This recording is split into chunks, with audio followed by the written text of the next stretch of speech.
കൂട്ടുകാരെ, കുട്ടി മലയാളത്തിലേക്ക് എല്ലാവർക്കും സ്വാഗതം. കാണുന്നതല്ലേ സാന്റയുടെ ഗിഫ്റ്റ് ഹൗസ്? എന്തായാലും ഞാൻ പോകാൻ തീരുമാനിച്ചു. നീ നന്നായി പിടിച്ചിരുന്നോ ഇംബ്ലു? ആരെങ്കിലും വിട്ടുപോയോന്ന് നോക്കിയേക്കാം. നീ എവിടെ പോയി? അങ്ങ് ദൂരെ അന്റാർട്ടിക്കയിൽ മഞ്ഞുമൂടിയ മലകൾക്കരികിൽ ഇംബ്ലു എന്ന കൊച്ചു പെൻഗ്വിൻ താമസിച്ചിരുന്നു. സാന്റാക്ലോസ് അപ്പൂപ്പനെ സമ്മാനങ്ങൾ നൽകാൻ സഹായിക്കുന്നതായിരുന്നു അവന്റെ ഏറ്റവും വലിയ സ്വപ്നം. ഒരു ദിവസം ഞാൻ സാന്റയെ സഹായിക്കും. ലോകം മുഴുവൻ ക്രിസ്മസ് സമ്മാനങ്ങൾ എത്തിക്കാൻ ഞാനും കൂടെ പോകും. ഇംബിളു, നീയോ? പറക്കാൻ പോലും പറ്റാത്ത നീയാണോ സമ്മാനം കൊണ്ടുപോയി കൊടുക്കാൻ പോകുന്നേ? വെറുതെ ചിരിപ്പിക്കല്ലേ. എടാ മണ്ടൻ ഇംബ്ലു, സാന്റ കാടും മലകളും ഒക്കെ കടന്നാണ് ക്രിസ്മസ് സമ്മാനങ്ങൾ എത്തിക്കുന്നത്. നീ ഇതെങ്ങനെയാ എത്തിക്കുന്നത്? വിഡ്ഢിത്തരം പറയാതെ.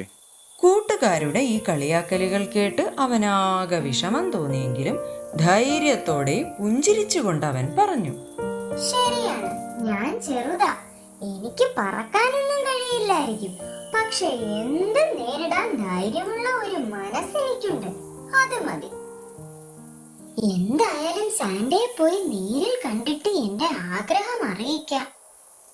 അങ്ങനെ അവൻ മഞ്ഞിലൂടെ തെന്നി തെന്നി കടലിലൂടെ നീന്തി നീന്തി അവസാനം സാന്റയുടെ അടുത്തെത്തി. ഹായ് ഹായ്, കാണുന്നതല്ലേ സാന്റയുടെ ഗിഫ്റ്റ് ഹൗസ്? അവിടെ സാന്റയുടെ ഗിഫ്റ്റ് ഹൗസിൽ എല്ലാവർക്കുമുള്ള ക്രിസ്മസ് സമ്മാനങ്ങൾ പാക്ക് ചെയ്യാനുള്ള തിരക്കായിരുന്നു. ഇതാരാ? ഒരു കൊച്ചു പെൻഗ്വിൻ. ഹേ കുഞ്ഞു സുഹൃത്തേ, എന്തിനാണ് നീ ഇത്രയും ദൂരം താണ്ടി എന്നെ കാണാൻ വന്നത്? സാന്റ പൂപ്പ, ഈ വർഷം ക്രിസ്മസ് സമ്മാനം വിതരണം ചെയ്യാൻ എന്നെയും കൂടെ കൂട്ടാമോ? ദയവായി എനിക്കൊരു അവസരം തരൂ. ഓ എന്റെ മോനെ, നിന്റെ ഹൃദയം വളരെ സ്നേഹം നിറഞ്ഞതാ. പക്ഷേ സമ്മാനം നൽകുക എന്നത് വളരെ വലുതും ക്ഷീണിപ്പിക്കുന്നതുമായ യാത്രയാണ്. പറക്കാൻ കഴിയാത്ത നിനക്ക് അത് വളരെ ബുദ്ധിമുട്ടായിരിക്കും. കഠിനമാണ്, എനിക്കറിയാം സാന്റ പൂപ്പ. പക്ഷെ ഞാൻ ഉറപ്പു തരുന്നു, ഞാൻ എത്തിക്കും. നിനക്ക് പറക്കാൻ കഴിയില്ലല്ലോ കുഞ്ഞേ. പോകേണ്ട സ്ഥലങ്ങളെല്ലാം വളരെ ദൂരെയാണ്. കാടുകളും മലകളും മരുഭൂമികളുമൊക്കെ കടക്കണം. അതിന് വലിയ ശക്തിയും ധൈര്യവും ആവശ്യമാണ്. വളരെ പ്രതീക്ഷയോടെ അവിടെ എത്തിയ ഇംബ്ലുവിന് സാന്റയുടെ ഈ വാക്കുകൾ കേട്ട് ആകെ വിഷമമായി. നിന്നെ കൂട്ടാൻ കഴിയാത്തതിൽ എനിക്ക് വിഷമമുണ്ട്. മറ്റൊരു ക്രിസ്മസിനാകട്ടെ. ആ, എനിക്ക് മനസ്സിലായി സാന്റ. എന്നെങ്കിലും ഒരിക്കൽ ഞാൻ സമ്മാനങ്ങൾ എത്തിക്കും. സങ്കടത്തോടെ തലകുനിച്ച ഇംബ്ലു അവിടെ നിന്നും പതിയെ പതിയെ നടന്ന് നീങ്ങി. ഒന്നുകൂടി നോക്കട്ടെ. ലിസ്റ്റ് ഒന്നുകൂടി പരിശോധിക്കാം. അയ്യോ, ഇതെങ്ങനെ സംഭവിച്ചു? അന്റാർട്ടിക്കയിലുള്ള കുട്ടി ലിസയ്ക്കുള്ള സമ്മാനം കാണാനില്ല. അത് സ്ലെയിൽ വെച്ചിട്ടില്ല. പക്ഷേ ഇപ്പോൾ വണ്ടിയിൽ ഒട്ടും സ്ഥലവുമില്ലല്ലോ. ഒട്ടും സ്ഥലമില്ല സാന്റ. ഒരു മിഠായി വെക്കാൻ പോലും സ്ഥലമില്ല. ക്രിസ്മസ് പുഡിംഗ് പോലെ സമ്മാനം കൊണ്ട് വണ്ടി കുത്തി നിറഞ്ഞിരിക്കുക.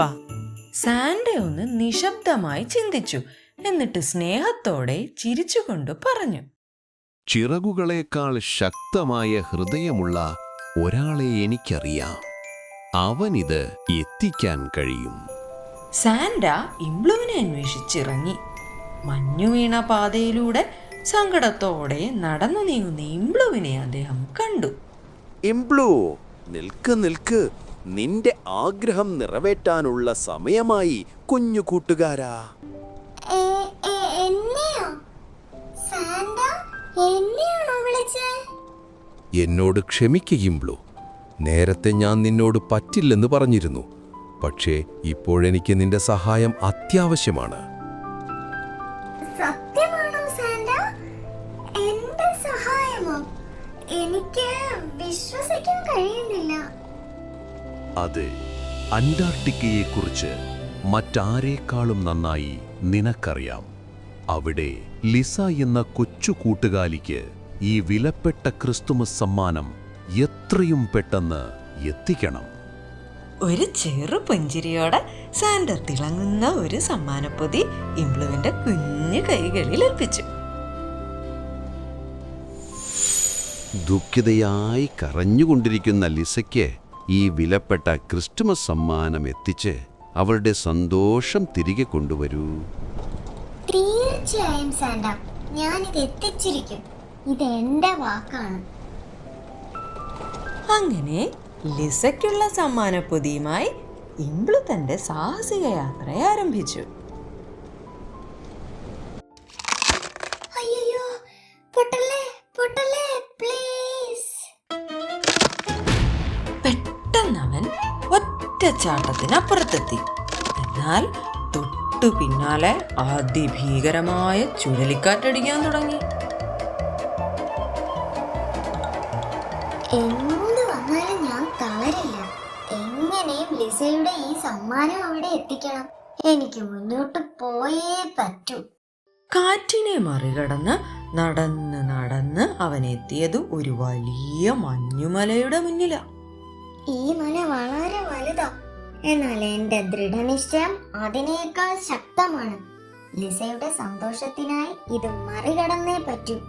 ശ്രദ്ധിച്ചു നോക്കിയപ്പോൾ വളരെ ഇടുങ്ങിയ ഒരു ഗുഹ കണ്ടു. കൂർത്തു മൂർച്ചയുള്ള മഞ്ഞുപാളികൾക്കിടയിലൂടെ നുഴഞ്ഞ് അവൻ മുന്നോട്ട് നീങ്ങി. ആ, വേദനിക്കുന്നേ അമ്മേ, എനിക്ക് വേദനിക്കുന്നേ. പക്ഷേ എനിക്ക് പോയേ തീരും. സാന്റയ്ക്ക് കൊടുത്ത വാക്ക് പാലിക്കണം. ഗുഹ ചെന്നെത്തിയത് ഒരു തടാകത്തിലേക്കായിരുന്നു. വഴിയറിയാതെ വിഷമിച്ചു നിന്ന അവന്റെ മുന്നിലേക്ക് ഒരു നീർനായ പൊങ്ങി വന്ന് ചോദിച്ചു. ഇംബ്ലു, നീ എന്താ വിഷമിച്ചു നിൽക്കുന്നേ? നിനക്ക് വല്ല സഹായവും വേണോ? ആ, വേണം സീലു. എത്രയും പെട്ടെന്ന് ലിസയുടെ അടുത്തെത്തണം. അവൾക്കുള്ള സമ്മാനം എന്റെ കയ്യിലാ. നീ വിഷമിക്കൊന്നും വേണ്ട. നീ എന്റെ പുറത്തേക്ക് കയറിക്കോ. ഈ കടൽ കടക്കാൻ നിന്നെ ഞാൻ സഹായിക്കാം.